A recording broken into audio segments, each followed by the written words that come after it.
Here is a yin perspective on adapting to change. I chose this topic, well, for pretty obvious reasons, because if you're alive in 2020, there's a very good chance that you're dealing with some unprecedented changes in your life. So no matter what the changes that you're dealing with, there's no question that it can be extremely stressful. And yet you've probably heard the saying, the only constant in life is change. Change is really natural. Day turns into night, the inhale turns into the exhale, our bodies age, seasons change. So if change is so natural, then why is it so difficult? Why can it be so stressful? Well, there's a nuance there. The nuance is that it's not the change itself that's the stress, it's our resistance to change.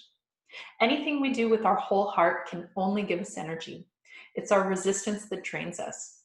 How resilient we are to stress is directly correlated to how willingly we adapt to change.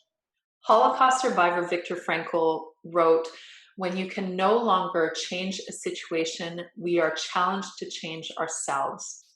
So this is all nice and good, but when you're already exhausted and feeling overwhelmed, that can feel like a really big ask to change yourself, because often it implies that there's something that needs fixing, that you need to go into personal development, personal growth, self-improvement. It just feels like a lot of extra pressure.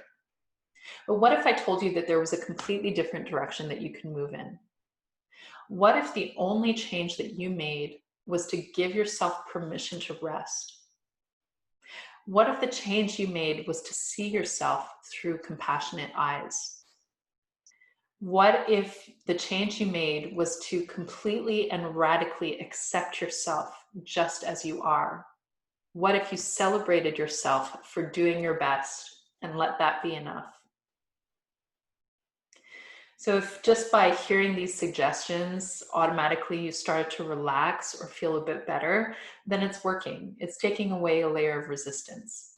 So rather than taking a yang approach of doing more, being more, going into action, we're actually doing less. We're taking a step back and giving ourselves a chance to replenish, to repair. And this will ultimately make us more resilient to stress and more adaptable to change. So by all means, if you're feeling really energized by all the changes going on in the world and you want to go into action, you're inspired, well, go for it wholeheartedly. Don't look back and thrive.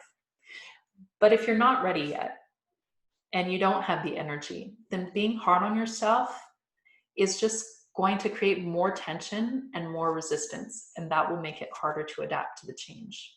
So I hope this was helpful. And if you have any questions, I would love to hear from you.